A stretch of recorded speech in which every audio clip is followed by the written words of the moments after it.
Bonjour! Aujourd'hui, j'ai reçu Stéphanie Laurier qui est venue nous parler d'un sujet très délicat, la séparation du couple et son impact sur les enfants.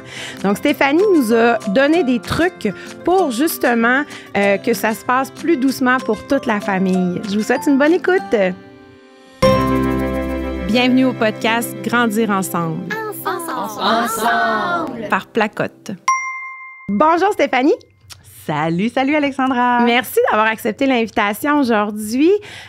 Aujourd'hui, on va parler de la séparation du couple et de tout ce que ça implique dans la famille, sur les enfants, puis comment peut-être adoucir tout ça aussi pour les petits cocos, les enfants. Ouais. Mais d'abord, je vais te laisser te présenter. Ben oui, avec plaisir. Je suis Stéphanie Deslauriers, je suis psychoéducatrice de formation. J'ai enseigné 9 ans à l'Université de Montréal au programme de psychoéducation. Je publie depuis 2012, donc livres pédagogiques, romans jeunesse, romans grand public, etc. Autrement, ben je suis moi-même maman d'une petite qui aura bientôt 4 ans. J'ai joué le rôle de belle-maman plusieurs années, pendant 7 ans et demi également. Donc, le sujet de la séparation, évidemment, me parle et de tout ce qui est la recomposition familiale. Et puis, sinon, mais je fais beaucoup de supervision professionnelle aussi auprès d'autres intervenantes, notamment avec mon programme d'accompagnement et tout. Alors, en gros, ça ressemble à ça, je pense. Ben, t'as plusieurs cordes à ton arc. C'est ça qu'ils disent. Oui, c'est la rumeur qui court.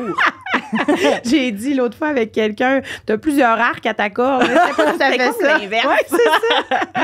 Mais là, aujourd'hui, on parle de la séparation parce que c'est une réalité que il y a 50% des couples qui se séparent. Donc, j'imagine que ça doit être plus ou moins 50% des familles, des enfants aussi. Mais pas, en fait, non, ce qu'on se rend compte, c'est que oui, 50% des couples se séparent. Mais bon, peut-être que là, les données ont changé avec la pandémie. Oui, mais les certainement. couples sans enfants également se séparent plus. Oui, OK. Peut-être parce que justement, il n'y a pas cette question-là de bon, ben on pense aux enfants. Est-ce qu'on va travailler encore plus fort sur notre couple pour maintenir la cellule familiale? Donc, ça, c'est une hypothèse là, qu'on peut émettre. Mais oui, il y a plusieurs familles, en fait, qui vont se séparer. On le sait que depuis mars 2020, il y a eu énormément de séparations parentales aussi. Donc, clairement, ça a un impact sur nos enfants, sur nos tout-petits. Absolument. Puis, toi qui as été belle-maman, tout ça, ça aussi, c'est un autre aspect de la séparation, la recomposition des familles. Puis des fois, c'est des familles déjà recomposées qui se séparent à nouveau. Donc, c'est tout ça, là, ça fait une dynamique qui est notre réalité de 2022, en fait. Hein? Donc, dans nos classes, dans nos copains, copines, il y a toujours des parents, des amis qui vivent chez un, chez l'autre, une semaine, 2 semaines, 2 jours, tu sais, ça. Donc, on le voit au quotidien. Absolument. Bon.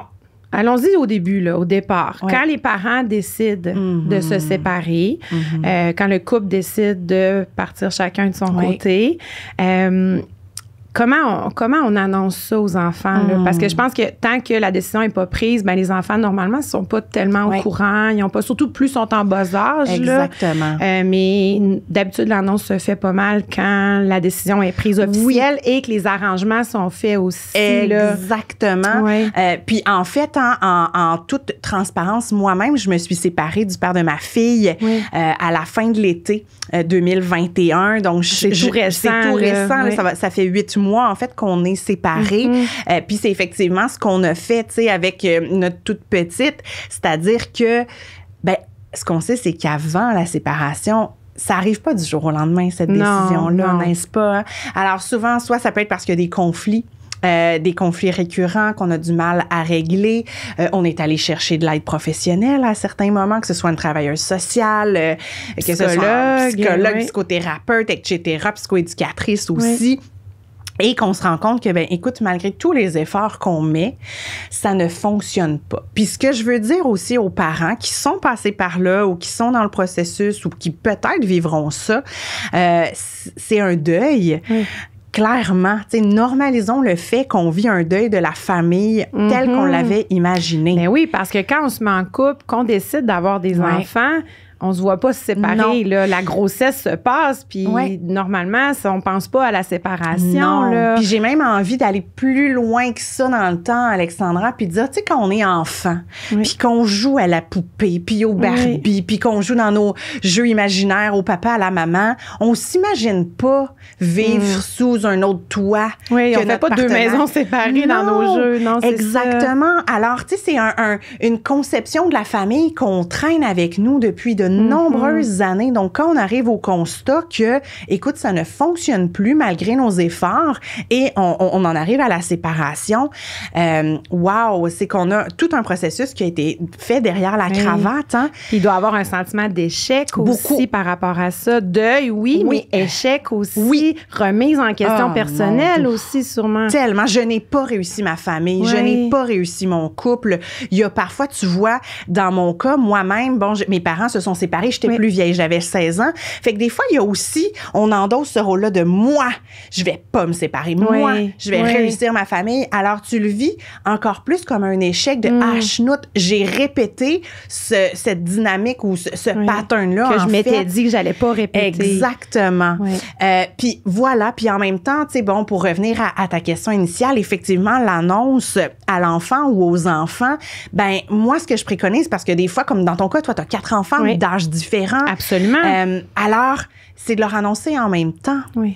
Parce que ta plus vieille, t'as pas envie qu'elle soit la porteuse du secret. Mais là, par exemple, à tes petits frères et à ta petite sœur. Tu veux pas mettre cette pression-là sur l'enfant parce que c'est une pression inutile. Absolument. Qui n'est pas à l'enfant de vivre. Non, puis elle aussi, tu sais, ton plus vieux, ta plus vieille vit ce deuil-là. Puis des émotions. Beaucoup. Puis je serai plus dans la même maison, j'habiterai plus dans la même maison que mes 2 parents. Quand je vais voir maman dans un couple, hétéronormatif, ça veut dire que je verrai pas papa simultanément. Mais moi, j'aime ça quand on est tout le monde ensemble. Alors, on annonce à tout le monde en même temps, évidemment dans des mots simples. On évite aussi, de culpabiliser l'un ou l'autre des parents. Mais en tout cas, c'était clairement la décision de votre mère. On veut pas ça parce que ça peut générer un conflit de loyauté où l'enfant va en vouloir à l'un ou l'autre des parents. Et après ça, la relation peut être affectée entre les deux. Puis ce qu'il faut pas oublier, c'est que parfois, exemple, c'est nous on s'est fait laisser. Oui. C'est normal de vivre la frustration, de la colère, de la tristesse, de la déception. C'est tout à fait normal. Mais ce qu'il faut savoir aussi, c'est que quand on implique nos enfants dans nos émotions, c'est à eux qu'on fait du mal. Mais oui, il y a une contagion émotionnelle à ce moment-là, puis c'est pas ça qu'on veut. Donc, c'est de poser un regard sur soi, se dire, attends une minute, là, je suis pas prête à en parler tout de suite, mais je vais me calmer, je vais prendre une grande respiration, je vais trouver les bons mots pour ne pas transmettre cette colère-là, cette frustration, cette peine-là à mes enfants. Exact. Mais j'imagine aussi que, surtout au niveau de la tristesse, de la peine, j'imagine que ça, c'est bien de le normaliser aussi, de dire, j'ai beaucoup de peine. Absolument. Mais ça. Mais tellement, Alexandra. Puis en fait, elle est toute là, la distinction entre normaliser, valider, se donner le droit de vivre les émotions et faire porter le blâme sur l'autre parent. Parce que souvent, quand on fait ça, c'est qu'on en veut à l'autre parent. Fait qu'on pense que c'est à lui qu'on fait le plus de mal ou qu'on veut, tiens, c'est toi la méchante. Mais ce qu'il faut se rappeler tout le temps, c'est que c'est à l'enfant qu'on fait le plus de mal. Donc, comment est-ce que je peux dire, j'ai de la peine. On peut pleurer. Ça se peut qu'on pleure en l'annonçant. Moi aussi, j'ai de la peine.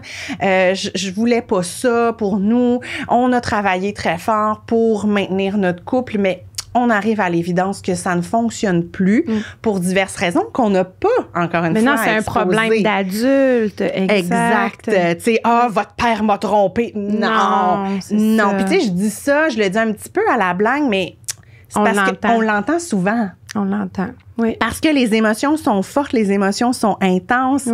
Alors, on est aveuglé par tout ça. Fait que tu le nommais tantôt, d'attendre. On n'est pas obligé, là, on vient de se dire qu'on se sépare pour faire, OK, les enfants, conseil de famille, on a quelque chose à vous annoncer. Oui, papa, maman peut partir en voyage une semaine si on n'est pas prêt à l'annoncer tout de suite. Faire comme si, il y a un travail, je sais pas quoi, il est parti une semaine en vacances, peu importe. Puis après, ben on est capable de l'annoncer plus calmement, peut-être. Absolument. Ouais. Puis tu sais, j'ai même, dans une famille que j'accompagne, le couple qui s'est séparé reste en très bons termes. C'était à l'approche du temps des fêtes. Oh oui, alors, c'est plus dur. Ça ajoute des facteurs. Oui, alors c'était comme, OK, on va attendre que le temps des fêtes soit passé pour les enfants. On va le vivre en famille. De toute manière, on n'est pas à couteau tiré. Il n'y a pas d'animosité. On est ensemble depuis 20 ans. On est les meilleurs amis du monde. Oui. C'est qu'on n'a plus de sentiments amoureux l'un pour l'autre, mais continuons la cohabitation. Puis, trouvons le bon moment pour leur en parler. Donc, ça aussi, moi, ce que ça montre, c'est que ce sont des parents, des adultes qui ont une belle maturité émotionnelle. Qui sont capables de faire un retour sur ce qu'ils vivent personnellement. Vraiment. Puis, tu sais, ce qui n'est pas toujours simple, disons-le. Là, ça nous arrive comme parents de se dire « Oups, là, je l'ai échappé. Ouais. » par exemple, juste exemple, j'ai crié après mon enfant. On le sait qu'on ne doit pas crier après notre enfant, mais je suis la première coupable.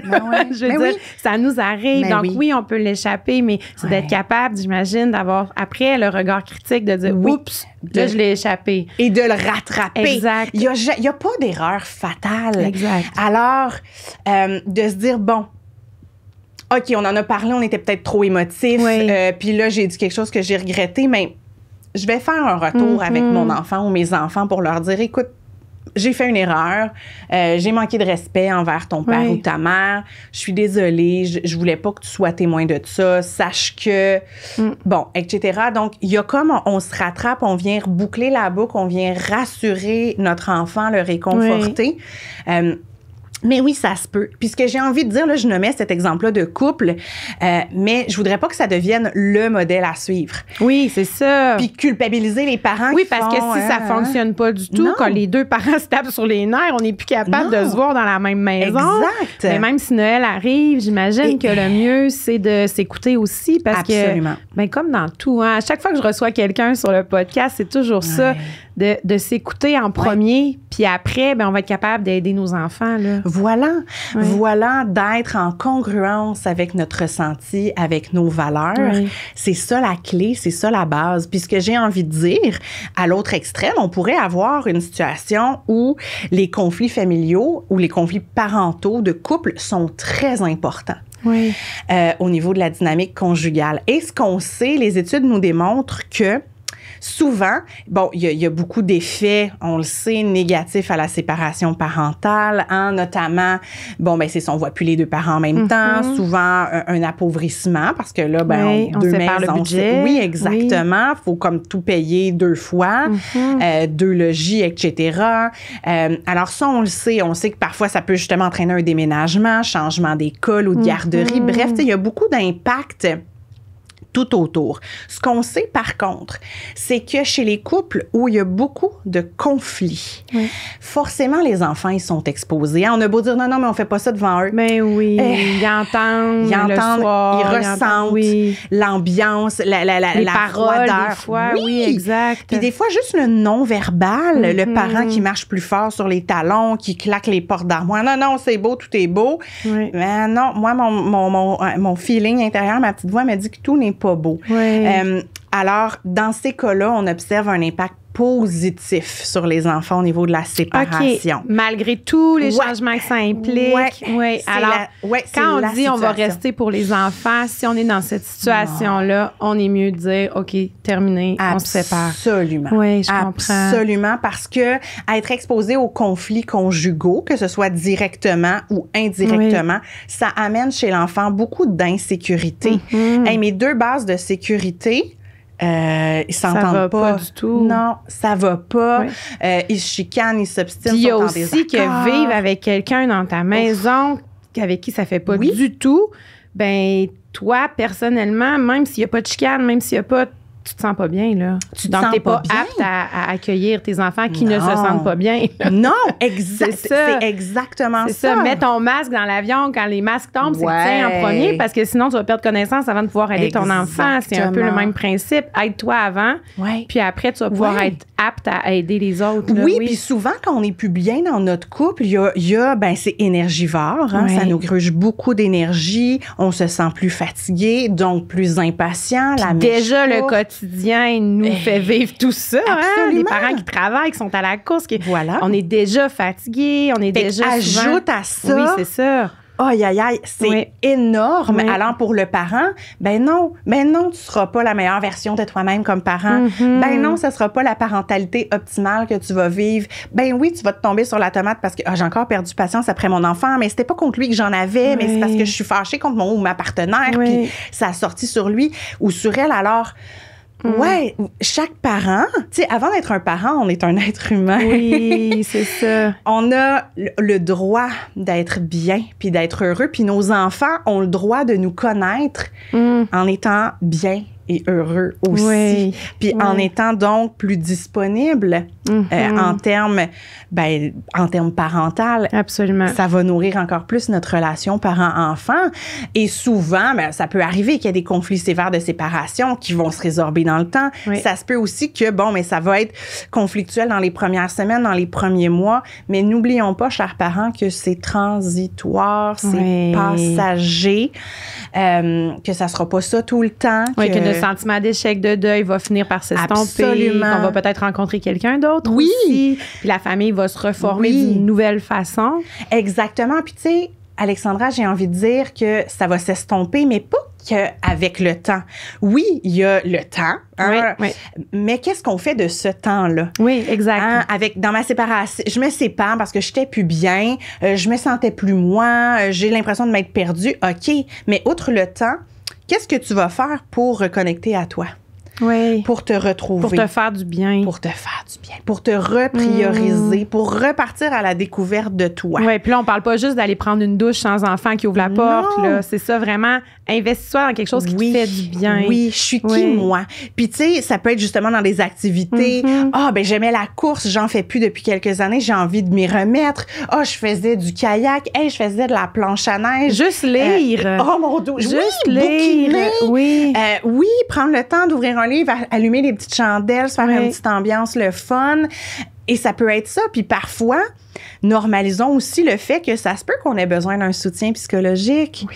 Surtout si la dynamique de couple était difficile, que ça nous a affecté au niveau de notre estime personnelle, de notre image de nous, de notre confiance en soi, d'aller rebâtir ça avec une aide extérieure, professionnelle. Ça peut faire le plus grand bien pour se recentrer, pour se redécouvrir, pour avoir un safe space, pour s'exprimer, pour se reconstruire tout doucement. Puis, tu sais, on parlait ensuite, c'est de rencontrer quelqu'un, recomposition familiale.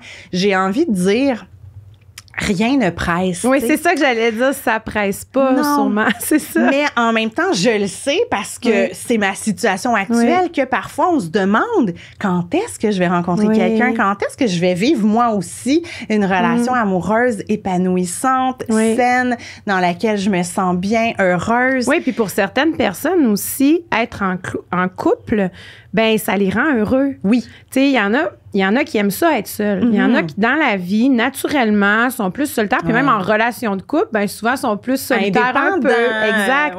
Mais ça dépend toujours de notre personnalité, de notre façon d'être. Donc, pour certaines personnes, je suis certaine que cette pause-là, où tu as le temps de te reconstruire, tout ça, peut-être qu'il y en a qui se disent, moi, là, ça presse tellement pas. Puis pour d'autres, c'est sécurisant avoir quelqu'un. On aime ça parler. On n'aime pas ça se réveiller le matin tout seul. Puis, fait que, tu sais, c'est vraiment selon notre personnalité. Oui, beaucoup. Puis j'ai envie de nuancer ce que tu nommes, Alexandra, en disant faisons attention, puis je m'inclus là-dedans. Tu sais, posons-nous la question, est-ce que c'est parce que je suis bien en couple? D'accord. Est-ce que c'est parce que j'ai une carence affective que je cherche à combler à tout prix? Est-ce qu'il me manque quelque chose? Oui. Est-ce que c'est parce que... Puis tu sais, je veux dire, c'est normal, hein? On est des humains, on est des êtres de connexion, Mais de se demander, est-ce que je suis en train de précipiter les choses pour éviter de faire un travail intérieur qui serait nécessaire? Je comprends, oui. Parce que j'aimerais ça que ma prochaine relation soit réussie. Ça a été où mes erreurs? Puis peu importe c'était quoi notre dynamique de couple, hein, c'est une dynamique. Ça se construit à deux. Alors, c'est de dire, mais moi, ça a été quoi mon apport dans cette relation-là? Tant au niveau, positivement que négativement. Oui. Alors, c'est important aussi de prendre le temps de se poser, puis de se poser ces questions-là, puis de prendre du recul et d'apprendre à être bien seul. Mais je le sais, la solitude, ça peut faire peur. Puis surtout après 2 ans de pandémie, avec 92 confinements, isolement, où on a littéralement appris que l'autre est dangereux parce que c'est un contaminateur potentiel, donc il faut se méfier de tout le monde. Je pense qu'on a plus besoin que jamais de connecter. Mais le danger, je pense que ça serait de se... comme on dit en bon québécois, de se garrocher dans une relation pour combler un manque affectif, pour combler une insécurité. Alors, à ce moment-là, on risque malheureusement de retomber dans une autre dynamique conjugale qui nous conviendra pas. Puis on est plus à risque d'accepter des comportements inacceptables de l'autre à tout prix parce qu'on veut donc pas être toute seule. Oui, donc c'est prendre le temps de se reconstruire, de se poser les vraies questions, puis comme tu dis, d'aller chercher l'aide nécessaire. Là, c'est pas un échec d'aller chez le psy, au contraire. Ça fait du bien. Parole de psychoède qui consulte avidement au besoin. Absolument. Puis il y a beaucoup de monde aussi qui se dit, tiens, je vais essayer la consultation. Je vois pas vraiment, tu sais, puis finalement, ils ressortent de là puis ils disent, oh mon Dieu, pourquoi j'ai pas fait ça avant? Tu sais, qu'ils voient pas nécessairement la nécessité, qu'ils voient pas la... T'as raison, mais c'est parce que souvent, j'ai l'impression qu'on se dit, je vais attendre d'être au bout du bout, d'être vraiment en détresse, dans le fond du puits pour aller chercher de l'aide. Alors que, non, quand t'es dans le fond du puits, t'as tellement plus d'énergie que c'est pas optimal pour travailler sur toi. Fait que tu peux y aller aussi quand tu vas bien ou quand même pas pire correct, parce que là, tu vas avoir de l'énergie pour te remettre en question puis pour appliquer les stratégies qu'on va te proposer. Absolument. Alors, c'est sain de le faire. Puis, il y a aussi les personnes, justement, qui vont aller consulter puis qui vont arriver, combien de rencontres on va avoir de besoin pour régler mon problème? Mais je sais pas. Ça dépend de toi. Ça dépend de ton engagement, de ton implication dans le processus, dans la thérapie. Ça dépend de l'ampleur aussi de tes enjeux. On peut pas prédire ça. Ça aussi une dynamique thérapeutique. C'est dans l'ouverture. Oui, puis c'est une relation aussi, même si elle est thérapeutique. Donc, ça se construit à 2. Donc, je pense qu'il faut être aussi réaliste dans nos attentes par rapport à ça. Puis prendre le temps d'être bien avec soi. Puis ceci étant dit, encore une fois, je suis pas là en train de poser un jugement ou de prescrire une durée. Non, c'est des conseils. Puis tout le monde... Puis c'est ça, moi, je trouve la beauté des podcasts, là, c'est qu'on prend ce qui fait notre affaire. Donc, on donne plein de trucs, plein d'astuces, on nomme des situations. Puis là, on peut aller piger dans ce qu'on retient. Qu'est-ce qui fait notre affaire pour nous dans la situation où on est? C'est ça qui est magnifique, là, parce que les parents peuvent vraiment aller remplir... Moi, c'est ça que je dis, remplir leur petit baluchon. Tellement. Je dis ça, moi aussi! Tu vois. Baluchonnons. Allons-y, baluchonnons. Mais oui, puis prendre ce qui nous convient. Exact. Puis ça se peut que la personne, elle dise, hey, moi, ça faisait 2 mois que j'étais séparée, j'ai pas vu ça venir, j'ai rencontré quelqu'un, ça fait 10 ans qu'on est ensemble. Mais ça arrive. Exact. Ça veut pas dire que c'est malsain. Non, c'est ça, puis que la personne se cache la tête dans le sang. Non, exact. Mais ça se peut que la séparation, la personne se sentait très bien. Absolument. Là, qu'il y avait rien à régler, puis que c'est ça. Puis des fois aussi, puis surtout dans la personne qui va initier la séparation, quand on en arrive là, c'est que ça fait longtemps qu'on mûrit notre décision. Alors, le processus de deuil est parfois depuis longtemps entamé versus la personne qui reçoit la décision. Il y en a qui vont dire, moi, j'ai pas vu ça venir. Je m'attendais pas à ça. J'ai pas vu les signaux. Puis des fois, on entend des commentaires aussi. Voyons, il est déjà en couple. Que c'est ça, ça fait juste un mois. Ouais, mais ça fait peut-être 1 an qu'il y pense. Ça fait peut-être 1 an qu'il en parle. Fait qu'ils ont le temps. Le couple a eu le temps de faire le deuil de tout ça. Mais de l'extérieur, ça paraît, voyons, on sont donc bien pressés. Mais ça fait longtemps que notre deuil de cette relation-là est fait. T'sais. Exactement. Donc, c'est ça, c'est les jugements. Souvent aussi, les jugements. Puis ça revient souvent pour un podcast parental. Le jugement. Oh oui. Mais, tu sais, les jugements des autres ajoutent à cette peine-là aussi, bien souvent. Mais tellement. Puis, tu sais, des fois, ça peut être à l'inverse. La personne, là, ça fait 5 ans que t'es séparée, reviens-en. Aussi, c'est comme peu importe ce qu'on fait. Il y a des gens qui vont nous juger. Oui. Puis c'est quoi, ça leur appartient. Exact. C'est pas, ils vivent pas notre vie, ils sont pas dans nos souliers, ils sont pas dans ils notre ont des quotidien. Parcelles de notre réalité, puis c'est tout. Puis le jugement, ça parle de nous-mêmes, en fait. C'est de ça que ça parle. Ça parle, peut-être que la personne qui dit, ben là, ça fait 5 ans, reviens-en. Peut-être que pour elle, c'est que justement, être seule, c'est l'angoisse totale, puis qu'elle ne s'imagine pas du tout être 5 ans célibataire. Pour la personne pour qui c'est rapide, ben donne-toi le temps. C'est ça, donne-toi le temps. Puis parce que mais ça fait 2 ans que mon deuil est fait mon couple, c'est ça. C'est ça, puis qu'on est des colocs. Fait que là, je suis prête en tabarnouche, tu sais. Ça peut être aussi la personne qui va partir rapidement.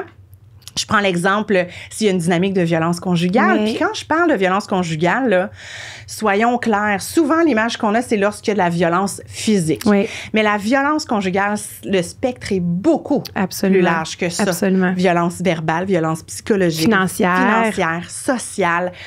Donc parfois, fait que la personne qui va se séparer, qui part rapidement dans cette dynamique-là, de l'extérieur, ça peut être, ben là, elle aurait pu y laisser le temps, comment ça qu'elle est partie vite de même. Mais toi, t'es pas là. Exact. Tu sais pas ce qui se passe quand la porte, elle est fermée. Puis oui, ça peut être super blessant. Surtout pour une personne victime de violence conjugale de recevoir ce genre de commentaires-là qui fait comme, hey, non, tu le sais pas. Puis moi, j'en ai marre justement de ce genre de propos-là et de dynamique-là. C'est correct aussi de couper les ponts avec ces gens-là. Absolument. Un ancien voisin, une amie qu'on fait comme, ben regarde, moi, j'ai peut-être pas besoin de ça pour l'instant. En ce moment, je te tasse de ma vie. Oui, puis on réévaluera éventuellement. À valider. Exact. Si ça fit encore dans ce que je veux comme vie, Exact, mais c'est intéressant tout ça. Puis ça m'amène à parler aussi du milieu scolaire, du service de garde, parce que nos petits loups, ben qui vivent une séparation, souvent ça a des impacts. On le voit là, moi je le vois en classe quand on apprend qu'un couple s'est séparé, ben les petits minous, ben plus petits ils pleurent plus. Beaucoup d'insécurité. Est-ce que je vais être chez papa ou chez maman aujourd'hui? Qui vient me chercher? Puis des fois, ben les grands-parents sont impliqués un petit peu plus pendant le temps, que tout se place là. Exact. Donc, c'est insécurisant. Puis nous, dans le milieu, ben moi, je parle pour moi dans le milieu scolaire, c'est quelque chose que j'observe chez les plus petits. Les plus grands, des fois, ils se referment sur eux-mêmes. Donc, j'imagine à ce moment-là, puis comme dans toutes les sphères qui touchent à nos enfants, la communication avec le milieu scolaire. Ah oui. Le milieu scolaire ou le milieu de garde. Ah oui, clairement, de le nommer. Écoutez, là, il s'est passé ça. Tu sais, on s'est séparés. Puis après ça, de les informer aussi des différentes étapes. On a annoncé la séparation. Notre enfant a réagi de telle manière. Soit c'est ouvert, soit c'est refermé, est en colère, Donc, restons en communication. Puis nous, on vous indique, tu sais, s'il y a quelque chose de majeur qui se passe à la maison, puis et vice-versa. On veut savoir s'il se passe quelque chose à l'école. Mais après ça, les étapes suivantes. Bon, ben là, la maison est en vente. Oh, ça allait ébranler notre enfant de voir la pancarte devant la maison, puis de voir des gens qui viennent visiter. Ben oui. Oups, un des parents a déménagé, a quitté la maison. Oups, là, on commence des fois, c'est à quitter la ville. Des fois, c'est d'autres. C'est encore plus loin. Exact. Fait que c'est important de le nommer. Oui. Puis là, mon enfant, donc chez papa ou chez maman, il y a une nouvelle maison. Puis là, il va passer sa première nuit, pas dans la maison familiale, tu sais, ou avec un des parents. Alors ça, de le nommer, c'est important parce qu'après ça, comme prof, comme éducateur, éducatrice, ben quand on est en contact avec l'enfant, on peut mieux comprendre certains comportements ou certaines verbalisations. Moi, j'en parlais justement avec 2 de tes invités, Mélanie Bilodeau et Solène Bourque, qui est la marraine de ma fille. Oh, wow! J'avais même pas Potin psychoède. Ben, oh là là, on a un scoop ici. Un scoop. Alors, Solène. Ben oui, 2 personnes que j'adore. Avec raison. Et voilà. Puis, tu sais, j'en parle, Mélanie, qui est une de mes amies aussi. Alors, on se parle, tu sais, de tout ça. Puis, à un moment donné, je les ai interpellées toutes les 2 pour faire, hey, là, ça fait 6 mois que, tu sais, je suis séparée. Et ma fille me dit encore à tous les jours, je m'ennuie de papa. Je m'ennuie de quand papa et maman étaient ensemble. Je m'ennuie de quand j'étais petite. Parce qu'on était ensemble. Puis j'étais comme, OK, là, hey, ça fait 6 mois. Ça devait te broyer le cœur aussi, hein? Mais tellement, oui, c'est sûr. Tellement. Oui. Et puis, tu sais, moi, j'avais pas ce recul nécessaire-là. Tu sais, c'est mon enfant. Oui, cordonnier mal chaussé à chaque fois. On est dedans, on a le nez dedans. Exact. Puis, je fais une parenthèse par rapport à cordonnier mal chaussé. Parce que souvent, ce que j'entends justement chez mes collègues, c'est que ça nous culpabilise de ça, tu sais, la fameuse phrase cordonnier mal chaussé. Puis ce que j'ai envie de dire, c'est que tu sais quoi? Le cordonnier là, que tu vois, là, chez qui tu vas faire réparer tes chaussures et tout ça, là, ben, il y a un jour dû être mal chaussé pour faire, bon, ça serait quoi la meilleure réparation à faire? Est-ce qu'il faut que je change la semelle? Ah, là, je vais changer telle affaire. Je vais coudre tel bout. Je vais changer les lacets. Fait que il a peut-être dû demander de l'aide aussi. Peut-être aussi qu'il est allé voir un cordonnier plus expérimenté. Fait qu'est-ce que je fais avec ça? Fait que c'est normal. Puis comme professionnel, comme toi aussi qui est prof et tout, on n'est pas à l'abri. Non, puis c'est dur de prendre du recul souvent quand toutes les émotions sont là. Oui. On n'est pas l'intervenant de nos enfants. Exact. On n'est pas, puis on n'a pas à l'être. Exact. On n'a pas à le devenir. On est parents avec notre cœur, avec notre baluchon de vie, avec nos expériences de vie. Fait que tu vois, moi justement, je suis allée chercher dans mon réseau de soutien des conseils de 2 pros en petite enfance pour faire, là, est-ce normal ou elle a le bouton stické sur je m'ennuie. Et les 2 étaient comme, mais c'est super bon signe, plutôt de faire de l'acting out, elle se sent suffisamment en sécurité pour te nommer ça, pour te le verbaliser. Puis ça veut dire aussi qu'à chaque fois, tu l'accueilles de manière sécurisante parce qu'elle se sent encore à l'aise. De le renommer. Oui, de le nommer encore. Fait que, puis on fait quoi quand notre enfant, justement... Ben oui. Nous nomme ça. On a l'impression qu'il passe pas au travers, là, qu'il revient pas. Il revient juste jamais. Là, ça fait 6 mois, c'est assez, là. Oui. C'est ça, on en revient. Mais tu sais, puis... Mais tu peux pas dire ça à un enfant de 4-5 ans. Gère-toi les choses. Mais non. Ça fonctionne pas. Mais non, ça fonctionne pas. Puis si je pouvais me gérer, je le ferais, maman. Croyez-moi. Alors, dans l'accueil de l'émotion de « je comprends », puis des fois, je lui dis, moi aussi, je m'ennuie de quand on était tout le monde ensemble parce que c'est vrai. Mais oui. C'est vrai qu'il y a des moments où, quand on allait marcher le dimanche matin dans la forêt, quand on faisait telle affaire, quand on faisait... Les fêtes, Noël, il y a des choses comme ça. Oui. Absolument. Donc, moi aussi, je m'ennuie de ces moments-là, puis c'était chouette d'être tout le monde ensemble. Mais tu sais quoi? Papa et maman ont pris ils sont plus amoureux. En fait, c'est ce que je lui nomme. On n'est plus amoureux. On s'aime encore. On est des amis. Toi, on va toujours t'aimer. Ça aussi, c'est important de rassurer l'enfant qui se dit, ben si tu peux ne plus aimer mon père ou ma mère, est-ce que ça se peut qu'un jour, moi aussi, tu ne m'aimes plus? Fait que d'être dans « moi, je t'aime toujours, je vais toujours t'aimer ». J'avais même une amie, c'est vraiment chouette ce qu'elle avait fait. Ses enfants étaient d'âge scolaire, peut-être 8 et 11 ans. Elle avait pris une ficelle rouge qui représentait la ficelle de la famille. Donc, c'était une longue ficelle. Donc, elle avait donné un bout à tout le monde. Fait que ça faisait à 4 un carré. Et elle avait pris une ficelle bleue qui représentait le couple. Donc, elle l'avait mis entre elle et le père des enfants. Et elle avait juste coupé la ficelle bleue en disant, notre couple est fini, mais regardons, on est encore vos parents. Le lien rouge est entre nous. On vous aime encore. Ah, c'est beau. C'est vraiment beau. Et c'est très visuel. C'est très concret. Oui. Puis il y a, je crois que c'est sur le site de l'ONF, il y a un court-métrage qui s'appelle, est-ce que c'est Ficelle? Est-ce que ça dit quelque chose? Ça me dit rien. Il va falloir que je valide, mais c'est justement, mais c'est pas par rapport à la séparation, c'est par rapport au lien d'attachement. Que la ficelle s'allonge, tu sais, fait qu'au début, le bébé, la ficelle est courte parce qu'il est tout le temps collé. Après ça, elle s'allonge, s'en va à l'école, devient adulte, puis après ça, lui-même a son enfant, mais le lien est toujours là. Exact. Oui. Fait que ça, je trouve que c'est une belle image utilisée justement à la littérature jeunesse. Oui, il y a de plus en plus de livres là, qui parlent de tous les sujets du quotidien. Absolument. Là, ben justement, je vois la pochette d'album de David Goudreau. David qui a écrit un livre qui est La séparation, en fait, la réparation, illustré par France Cormier aux éditions 2.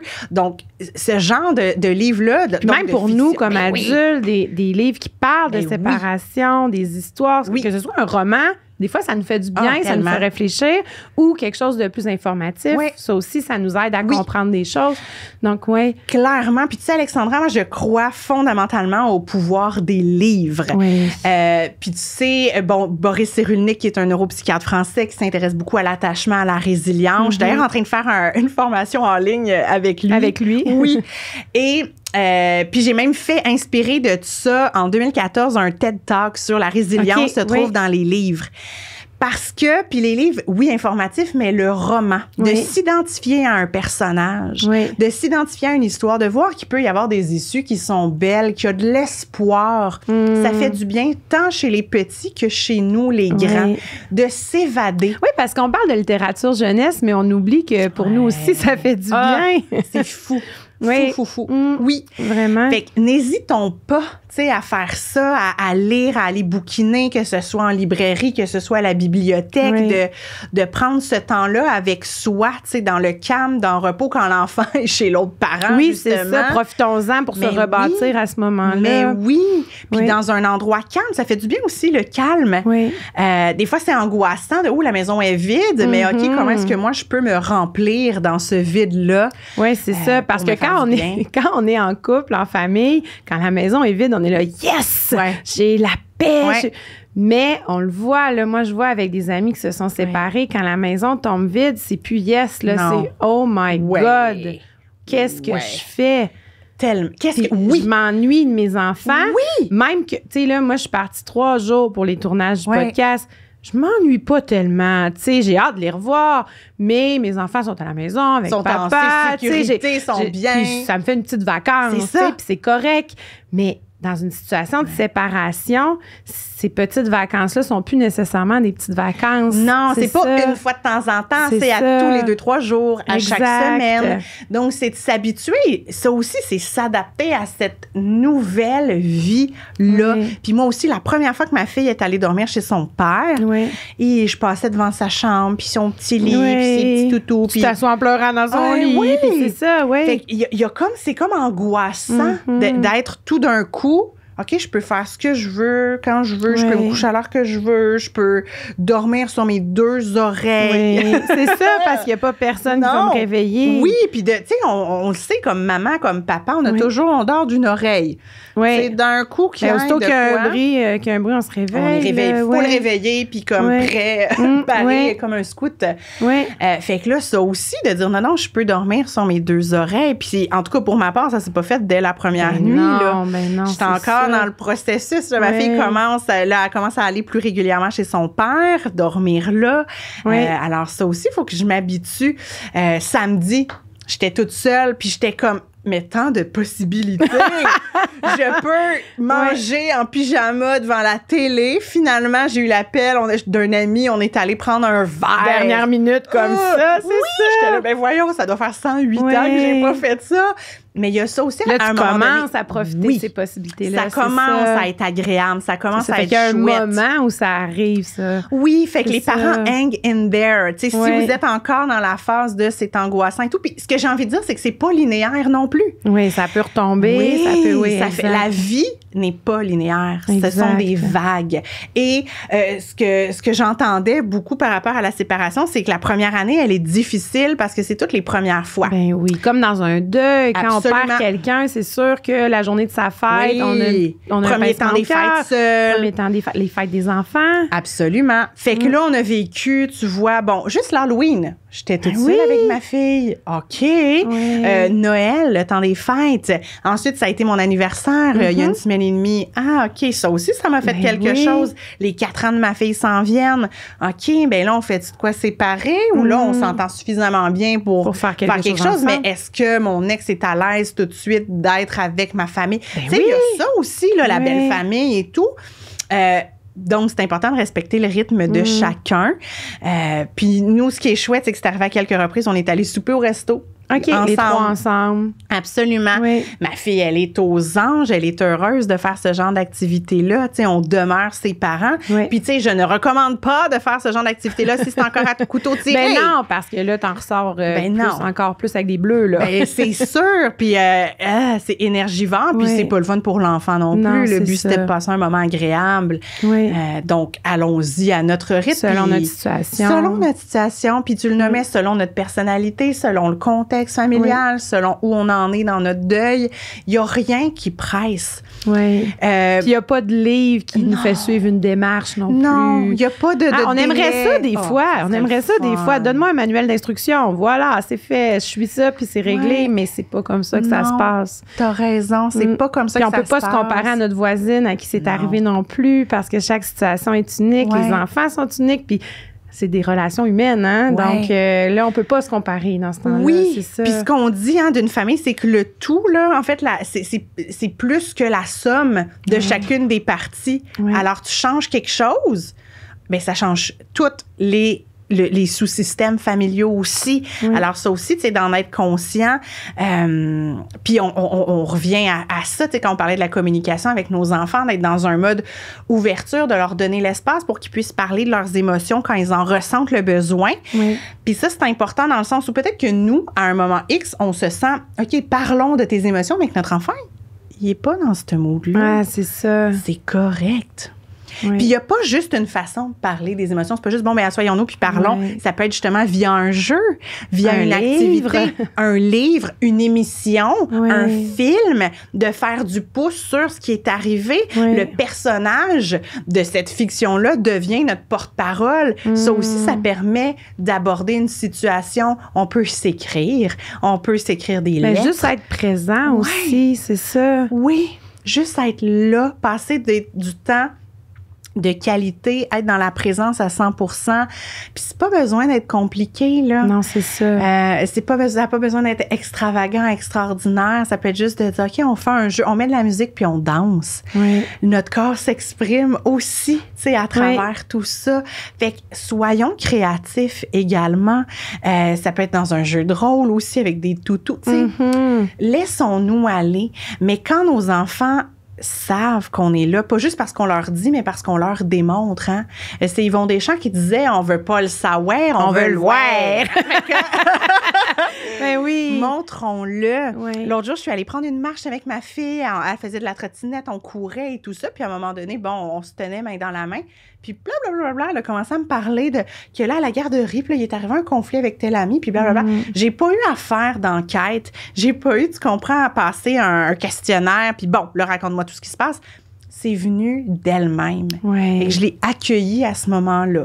Puis c'est pas un interrogatoire, hein? Ben non, alors, c'est ça. J'écoute, je valide comment elle se sent, je pose des questions ouvertes. On reformule pour voir si on a bien compris. Voilà, tu sais, puis là, elle peut parler de sa perception. À certains moments, on peut recadrer, lui donner notre interprétation de la situation.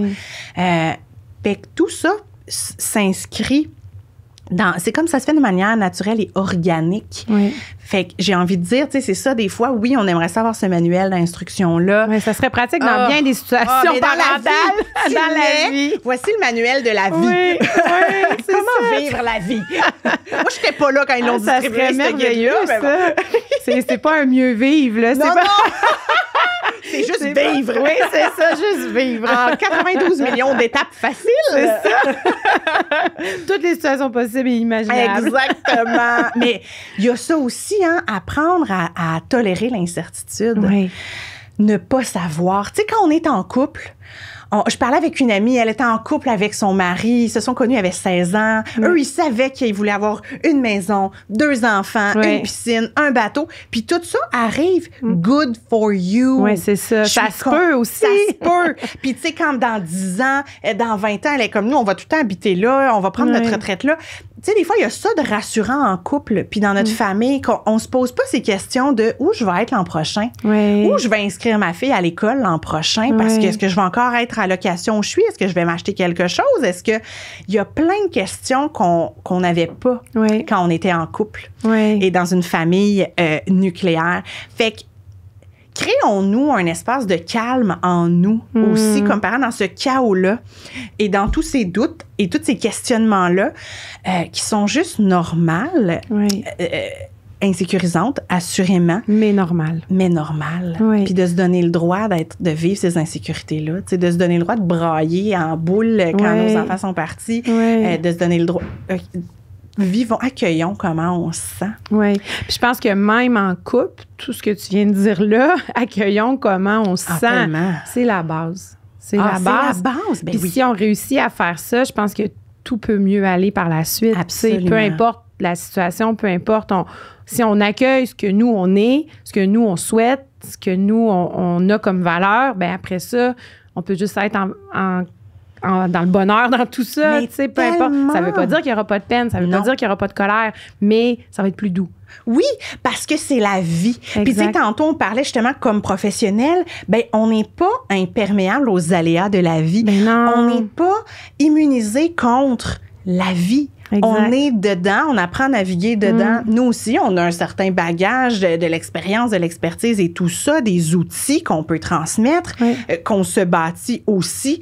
Mais oui, le fait de s'accueillir dans comment on se sent, en fait, c'est la base de l'autocompassion. Hein? Plutôt que d'être dans l'autocritique, dans le jugement. Ouais, non, là, comment ça que moi, avec, j'en reviens pas, là. Puis comment ça que j'ai de la peine? Ben, c'est un petit peu normal que tu aies de la peine. Puis parfois, on a la fausse croyance que quand on accueille nos émotions, elles vont rester là tout le temps. Mais c'est l'inverse qui se passe. Quand j'accueille, je laisse la place à mon émotion pour vivre, exister et pour s'en aller. Exact. Et donc, quand je m'offre ça à moi, bien, je suis en mesure de l'offrir aussi à mon enfant. C'est un beau mot de la fin, ça. Stéphanie, merci vraiment beaucoup. J'espère que les parents qui sont dans cette situation-là, puis de toute façon, comme parents, ça peut toujours arriver. On ne sait jamais ce que la vie nous réserve. Donc, j'espère que ça va avoir... On a baluchonné aujourd'hui un peu. Oui. J'espère qu'on va avoir aidé les parents à baluchonner eux aussi. Voilà. Puis, je te remercie beaucoup. C'est moi qui te remercie, Alexandra. Super.